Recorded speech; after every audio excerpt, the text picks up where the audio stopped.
Season की शुरुआत एक जू नामी बैंक वर्कर से होती है जो रोज जॉब पे लेट पहुंचता है, जिसकी वजह से उसका मैनेजर उसे काफी बेइज्जत करता है। जू का बेस्ट फ्रेंड जूंग भी उसी बैंक में काम करता है, जो हमेशा जू की मदद करने की कोशिश करता है। जू एक मैरिड मैन है और उसके 2 बच्चे भी हैं। जू काफी इंटरटेनिंग और अच्छा इंसान है, लेकिन वो दुनिया में सबसे ज्यादा अपनी वाइफ व्यूजिन से डरता है, क्योंकि वो हर वक्त उस पे बहुत गुस्सा करती रहती है। व्यूजिन खुद भी एक वर्किंग वूमन है और एक पार्लर में काम करती है। जॉब संभालने के साथ साथ वो घर और अपने बच्चों को भी देखती है, इसीलिए काफी चिड़चिड़ी रहती है। नेक्स्ट डे जू फिर से लेट हो जाता है। वो अपने मैनेजर से डांट खाने के बाद अपना काम करने लगता है। तभी वो कुछ फाइल्स अपने कोवर्कर को करने के लिए देता है, पर काम में कुछ गलती हो जाती है, जिसकी भरपाई जू को ही करनी पड़ती है। उसी दौरान उसे उसकी ओल्ड कॉलेज फ्रेंड हाई टकराती है। वो जू को अपने साथ लंच पे ले जाती है और बहुत अच्छे से ट्रीट करती है। अपनी बीवी के बुरे रवैये से परेशान जू हाई की लवली नेचर और काइंडनेस देख के इमोशनल हो जाता है। हाई उसे बताती है कि वो जू को कॉलेज डेज में बहुत पसंद करती थी, लेकिन जू ने व्यूजन से शादी कर ली। ये सुन के तो जू आसमान पे पहुंच जाता है और गहरी सोचों में पड़ जाता है और व्यूजन से अपनी शादी के फैसले पे रिग्रेट करने लगता है। अब तो जू को हर जगह बस हाई ही दिखने लगी थी, यहाँ तक कि वो अपने पास्ट के फ्लैशबैक्स में जाकर कॉलेज डेज याद करने लगता है। उसे याद आता है कि किस तरह हाई उसकी कॉलेज की ड्रीम गर्ल हाई उसका भी क्रश थी। हाई बहुत प्रिटी और टैलेंटेड थी, जिसे म्यूजिक से बहुत लगाव था। जू ने एक दिन हाई को इम्प्रेस करने के लिए उसे उसके फेवरेट सिंगर का ऑटोग्राफ भी दिया था, जिसके बाद हाई ने उसके साथ एक कॉन्सर्ट में जाने का प्लान किया था। लेकिन जब जू बस में कॉन्सर्ट की तरफ जा रहा था, तभी उसी बस में एक आदमी एक लड़की को छेड़ रहा था। जू उस लड़की को बचाने के चक्कर में कॉन्सर्ट के लिए लेट हो जाता है। वो लड़की कोई और नहीं बल्कि जू की प्रेजेंट वाइफ व्यूजिन ही थी। लेट हो जाने की वजह से हाई भी जू में इंटरेस्ट शो करना बंद कर देती है। व्यूजिन इसके बाद से जू के पीछे पड़ जाती है। यहाँ जू का फ्लैशबैक खत्म हो जाता है। अगले दिन जू ऑफिस के एक काम की वजह से तेज कार चलाते हुए कहीं जा रहा होता है कि उसकी वाइफ की कॉल देखकर जू का माइनर एक्सीडेंट हो जाता है। जू हॉस्पिटल में होता है। व्यूजिन के पार्लर में फॉरेनर्स आए होते हैं, इसीलिए वो जू को दोनों बच्चों को स्कूल से पिक करने के लिए कॉल कर रही थी। जू को जब होश आता है, तब व्यूजिन के बहुत सारे टेक्स्ट देखकर वो डर जाता है। जब जू घर पहुंचता है तो व्यूजिन उसे कुछ खींच कर मारती है, जिससे उसके फेस पर कट लग जाता है। उसी रात जू अपने फ्रेंड्स के साथ डिनर करते हुए उन्हें अपनी सैड लाइफ स्टोरी सुनाता है कि व्यूजिन उसे बहुत टॉर्चर करती है, यहाँ तक कि उसे सबके सामने मारती है और उसे खाना भी नहीं देती। जू अपने फ्रेंड्स को बोलता है कि अब वो व्यूजिन से छुटकारा पाना चाह रहा है। अगले दिन जू रोज की तरह ट्रेन से ऑफिस जा रहा होता है कि तभी उसे एक अजीब सा आदमी एक 2006 का ओल्ड कॉइन देता है, क्योंकि जू ने उसे गिरते वक्त से सहारा दिया था।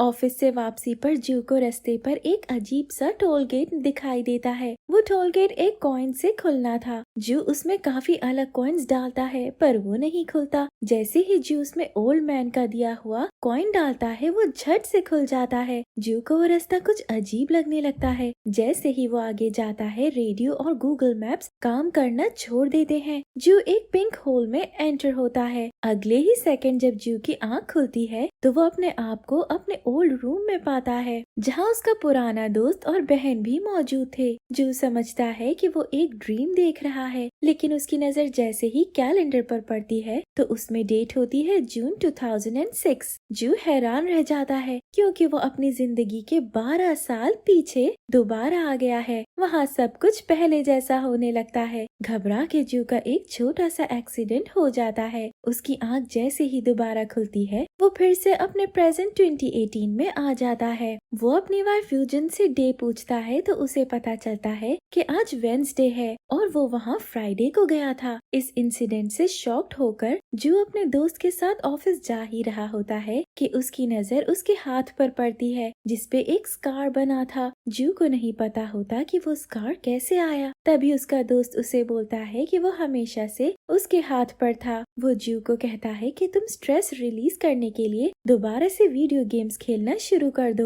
जू को उसका आइडिया अच्छा लगता है। इतने में जू को एक आदमी की कॉल आती है जो अपना वीडियो गेम बेच रहा था। जू बहुत एक्साइटेड हो जाता है और उसे शाम 6 बजे मिलने का कहता है। वीडियो गेम की एक्साइटमेंट में जू ऑफिस में एक औरत को आईडी कार्ड लिए बगैर ही लोन अकाउंट दे देता है, जिसकी वजह से एक बड़ी प्रॉब्लम हो जाती है। अगले दिन ऑफिस में जू की गलती की वजह से उसे खूब डांट पड़ती है, यहाँ तक कि मैनेजर को हेडक्वार्टर्स तक जाना पड़ता है। सब लोग जू को गुस्से से भरी नजरों से देख रहे होते हैं। जू उदास होकर टेरेस पे चला जाता है और बोलता है कि आज तो वो वहाँ से कूद जाएगा। इतने में उसका दोस्त जूंग आके उसे बोलता है कि अगर जू वहाँ से कूद भी जाए तब भी वो मरेगा नहीं, बल्कि बस उसकी 2-4 हड्डियां ही टूटेंगी। वहीं दूसरी तरफ हमें दिखाया जाता है कि व्यूजिन की लाइफ में बहुत सारी प्रॉब्लम्स हैं। उसकी माँ को भूलने की बीमारी होने की वजह से वो अपना ख्याल खुद नहीं रख सकती, लेकिन व्यूजिन के पास लोन्स की वजह से इतने पैसे भी नहीं है कि वो अपनी मॉम को नर्सरी होम ही भिजवा दे जहाँ उनकी केयर हो सके। घर में व्यूजिन के हाथ जू का वीडियो गेम लग जाता है और वो गुस्से में आकर उसे खराब कर देती है। इतने में वहाँ जू भी आ जाता है और ये मंजर देखकर उसका बीपी हाई हो जाता है। वो आज तो व्यूजिन को सुनाने में कोई कसर नहीं छोड़ता और बोलता है कि व्यूजिन की वजह से जू की लाइफ एक हेल बन गई है। ऑफिस की परेशानियों के बाद उसे घर आके व्यूजिन का बैड बिहेवियर बर्दाश्त करना पड़ता है। व्यूजिन की आंखों में आंसू आ जाते हैं। जू वहाँ से चला जाता है। बाहर जाकर उसे रियलाइज होता है कि शायद उसने व्यूजिन को कुछ ज्यादा ही सुना दिया, लेकिन वो वहाँ से ड्रिंक करने चला जाता है। जू को ख्याल आता है कि क्यों ना वो दोबारा टोल गेट से टाइम ट्रैवल करने की कोशिश करे। बहुत ढूंढने के बाद उसे टोल गेट मिल जाता है और वो फिर से उसी रास्ते पे कार से जाने लगता है। वो दोबारा उसी पिंक होल में एंटर हो जाता है। एक बार फिर से वो 2006 के उसी दिन पहुंच जाता है जहां वो पहले भी टोल गेट से आया था। अब तो उसकी खुशी का कोई ठिकाना नहीं होता। जो हर उस चीज को अवॉइड करने लगता है जिससे उसका प्रेजेंट सेम ही हो जाए। हाय उसे एक बार फिर कॉन्सर्ट पे जाने का पूछती है जैसे पहले पूछा था। जू खुशी खुशी हाँ कर देता है। जू फिर से बस में चढ़ता है और व्यूजिन को इस बार बुलिंग से नहीं बचाता और टाइम से कॉन्सर्ट पहुंच जाता है। वह हाय उसे अपने दिल की बात भी बताती है कि वो जू को पसंद करती है और किस कर देती है। जू भी उसे किस कर देता है और जैसे ही जू की आंख बंद होकर दोबारा खुलती है, जू फिर से अपने प्रेजेंट में पहुंच जाता है। लेकिन अब वो देखकर हैरान रह जाता है कि अब उसकी वाइफ व्यूजिन की जगह हाय है और उसका घर एक आलीशान बंगला है जिसमें एक कॉर्नर में उसके लिए गेमिंग सेटअप भी मौजूद है। इतने में हाय व्यूजिन को ब्रेकफास्ट के लिए बुलाती है। वो सोचता है कि व्यूजिन तो उससे खाने का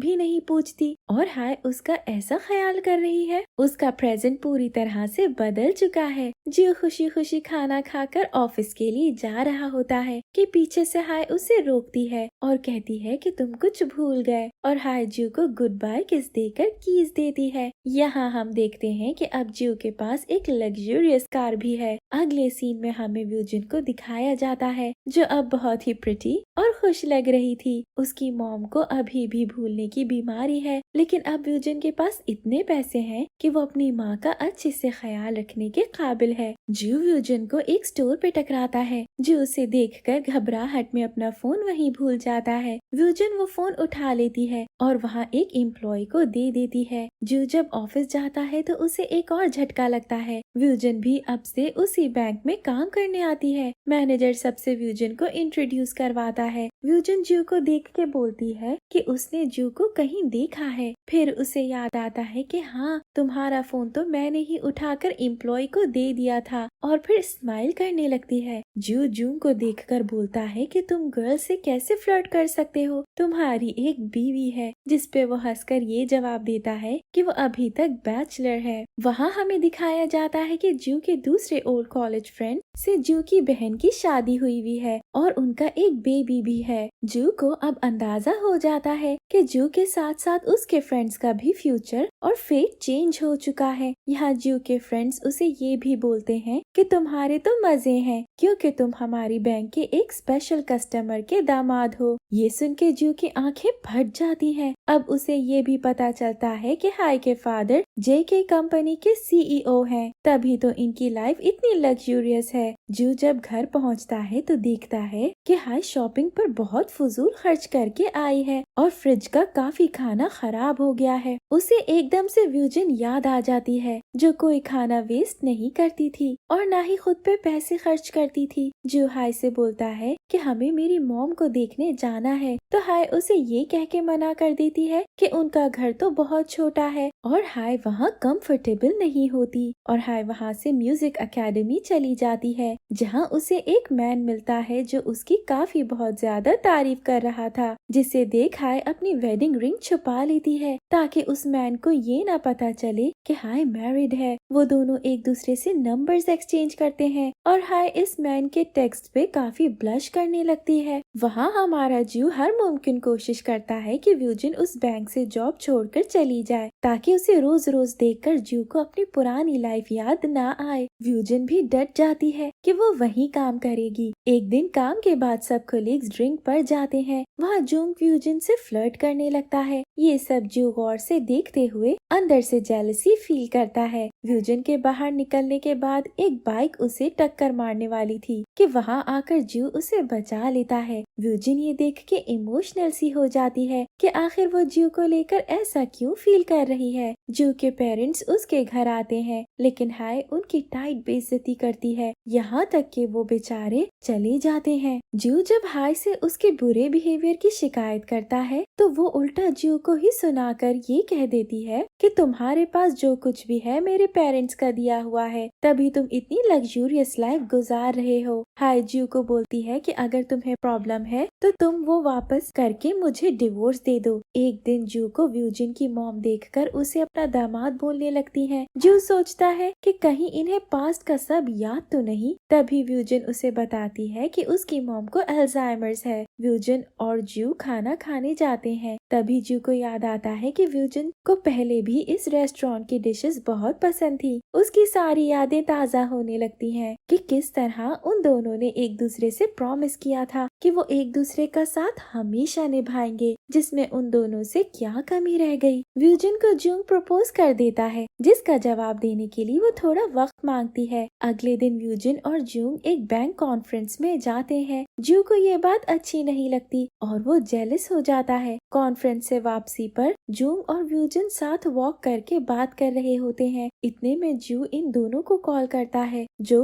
वो नहीं उठाते। तभी जू उनके पास चला जाता है। जू की नजर एक ऐसे कपल पे पड़ती है जो किस कर रहे होते हैं। तभी जू उन्हें व्यूजन और जूंग समझकर रोक देता है। पीछे से व्यूजन और जूंग आ जाते हैं। फिर व्यूजन जू के साथ डिनर करने का बोलती है। जूंग यहाँ जू पे भड़क जाता है कि जू उसकी डेटिंग लाइफ में क्यों टांग अड़ा रहा है। जू बोलता है कि वो ऐसा क्यों करेगा। वहाँ से वापसी पर रास्ते में जू गहरे ख्यालात में गुम हो जाता है कि व्यूजन कितनी लवली लड़की थी, लेकिन शायद जू ने उसे अकेला फील करवाया। तभी वो एक मॉन्स्टर जैसी हो गई थी। जू सोचता है कि अब इन सब बातों का कोई फायदा नहीं, क्योंकि अब उसकी लाइफ और वाइफ दोनों चेंज हो चुकी हैं। एक दिन जू और व्यूजन को साथ में ऑफिस के बाहर हाय देख लेती है। वो जू को ताना मारती है कि आखिर तुम दोनों के बीच क्या चल रहा है। जो उसे साफ मना कर देता है कि ऐसा कुछ भी नहीं है। व्यूजन की मॉम गुम हो जाती है और जू के पास आकर आइसक्रीम खाने का कहती है। जू उन्हें आइसक्रीम खिलवाता है। तभी वहाँ परेशान व्यूजन पहुँच जाती है। व्यूजन उन्हें साथ देख के स्माइल करती है। बाद में व्यूजन जू को थैंक्स करके बोलती है कि जू में कुछ अलग सी बात है जो व्यूजन को उसकी तरफ खींचती है। अब जूंग व्यूजन से उसके सवाल का जवाब मांगने लगता है। जूंग व्यूजन को बोलता है कि अब तो काफी दिन हो गए, अब बता भी दो कि क्या तुम मुझसे डेट करने के लिए राजी हो। व्यूजन जूंग की एफर्ट्स और गुड बिहेवियर देख के उसे डेट करने के लिए हाँ कर देती है। ये खबर जब जू को होती है तो वो इस बात से खुश नहीं बल्कि दुखी होता है कि उसकी पहली वाइफ अब उसके ही बेस्ट फ्रेंड को डेट कर रही है। सब लोग मिलकर एक ट्रिप पे जाते हैं, लेकिन हाय वहाँ जाके भी नखरे कर रही होती है। वहाँ सब काफी ड्रिंक कर लेते हैं, जिसकी वजह से व्यूजन बेहोश हो जाती है। जूस के लिए वरिड होकर दवा लाता है, लेकिन तब तक जूंग व्यूजन को हॉस्पिटल ले जाता है। अब जू से ये सब बर्दाश्त नहीं होता और वो अपनी पुरानी लाइफ में वापस जाने के लिए कोशिश करने लगता है। बहुत ढूंढने के बाद उसे वो मैजिक कॉइन तो मिल जाता है, लेकिन टोल गेट नहीं मिलता। जू उस आदमी को ढूंढने लगता है जिसने उसे उसे वो कॉइन दिया था, मगर वो आदमी कहता है कि अब कुछ नहीं हो सकता क्योंकि तुमने फ्यूचर खुद जाके चेंज किया है। गुस्से में आके जू वो कॉइन एक नदी में फेंक देता है और वहाँ से चला जाता है। जू को एहसास होता है कि उसने व्यूजिन के साथ अच्छा नहीं किया और व्यूजिन का उसकी प्रॉब्लम्स में साथ नहीं दिया, तभी शायद व्यूजिन इतना टूट गई थी। लेकिन अब इन सब बातों का कोई फायदा नहीं। अगले सीन्स में हमें दिखाया जाता है कि व्यूजिन की मॉम कहीं लापता हो गई है, जिसकी वजह से वो बहुत परेशान हो जाती है। जू उसके साथ पुलिस स्टेशन चला जाता है और उसका बहुत ख्याल रखता है। जू की वजह से व्यूजिन की मॉम मिल जाती है। वहाँ हाय अब अपने हस्बैंड पे काफी शक करने लगती है। एक दिन हाय व्यूजिन के खिलाफ रूमर्स फैला देती है। व्यूजिन उसे इसलिए रिपोर्ट नहीं करती क्योंकि जू का लिहाज आ जाता है। जू हाय से जू की मॉम को देखने के लिए हॉस्पिटल चलने को कहता है। हाय मुंह बनाकर मान जाती है। जब वो वहाँ पहुँचते हैं तो हाय अपनी मदर इन लॉ की तबीयत पूछे बगैर वहाँ से चली जाती है। हाय जू को बोलती है कि तुम्हें कल मेरे डैड की पार्टी में आना होगा क्योंकि तुम उनके इकलौते दामाद हो। अगर जू उस पार्टी में नहीं गया तो हाय उससे डिवोर्स ले लेगी। जू अपनी मॉम की वजह से वहाँ नहीं जा पाता। हाय उस पे बहुत गुस्सा करती है कि जू अब बहुत बदल गया है। फिर ऑफिस में जू को डिवोर्स पेपर्स भिजवा देती है। जू का दिल टूट जाता है। वो हाय को मनाता है मगर वो नहीं मानती। हाय और जू का डिवोर्स हो जाता है। उसके बाद जू जूंग के घर में रहने लगता है। वहीं जब व्यूजिन उसे दुखी देखती है तो व्यूजिन की आंखों में आंसू आ जाते हैं। उधर हाय को ये पता लगता है कि वो आदमी जो उसे म्यूजिक एकेडमी में मिला था बस उसे यूज कर रहा था। असल में वो आदमी बस एक मामूली सा वर्कर था। हाय उसे बैग से मार के वहाँ से चली जाती है। व्यूजिन जू की हालत देखकर उस पे तरस खा रही होती है। वो समझती है कि ये सब उसकी वजह से हुआ। जू उसे बोलता है कि वो अपने आप को जू की डिवोर्स का जिम्मेदार ना ठहराए। उसके बाद दोनों ड्रिंक करते हैं और व्यूजिन आखिरकार जू को अपनी ट्रू फीलिंग्स बता देती है कि जू उसे बहुत पसंद है। व्यूजिन उसे किस कर देती है। जू उसे मना कर देता है कि ये सही नहीं है। अगले दिन ऑफिस में व्यूजिन और जू एक दूसरे को अवॉइड कर रहे होते हैं क्योंकि वो एम्बेरस्ड है। जू व्यूजिन को बोलता है कि जूंग एक अच्छा लड़का है जो व्यूजिन को खुश रखेगा, लेकिन व्यूजिन अपनी फीलिंग्स को मजीद इग्नोर नहीं कर सकती। तभी वो जूंग से बात करके उससे ब्रेकअप कर लेती है। व्यूजिन जू से रिलेशनशिप करना चाहती है मगर वो उसे इसीलिए इग्नोर कर रहा होता है क्योंकि वो नहीं चाहता कि एक बार फिर से व्यूजिन उसकी वजह से परेशान हो जाए और उनकी वैसी ही लाइफ हो जाए जैसे पहले थी। आखिरकार व्यूजिन को ये बात पता चल जाती है कि जू पास्ट में ट्रेवल करके आया है। पहले तो उसे इस बात पे यकीन नहीं आता, पर जब उसकी माँ उसे वही कॉइन देती है जिससे टोल गेट खुलता है तब हमें पता चलता है कि व्यूजिन की मॉम भी पास्ट में ट्रेवल कर चुकी है। व्यूजिन अपने साथ जू को भी पास्ट में दोबारा ले जाती है ताकि वो दोनों एक बार फिर से साथ जिंदगी गुजारें। व्यूजिन वहाँ जाके अच्छे चेंजेस करने लगती है, इवन अपने फादर को भी बचाती है, लेकिन जू वहाँ भी उसे अवॉइड कर रहा होता है क्योंकि उसे अभी भी व्यूजिन की फिक्र थी। बहुत मेहनत के बाद जू भी अपनी फीलिंग्स के आगे हार मान जाता है और ये दोनों एक बार फिर से रिलेशनशिप में आ जाते हैं। जू जैसे ही व्यूजिन को किस करता है ये लोग दोबारा से प्रेजेंट में पहुंच जाते हैं। एक बार फिर से व्यूजिन जू की वाइफ बन जाती है, लेकिन इस बार इनकी जिंदगी बहुत खुशहाल हो जाती है। दोनों के बीच में मोहब्बत बहुत बढ़ जाती है। ना ये आपस में लड़ते हैं और ना ही एक दूसरे का साथ छोड़ते हैं और अपने घर और बच्चों का मिल के ख्याल रखते हैं। इनकी लव स्टोरी यहाँ आके काफी स्पेशल और इमोशनल हो जाती है और यहाँ इस सीजन की हैप्पी एंडिंग हो जाती है। Thank you for watching.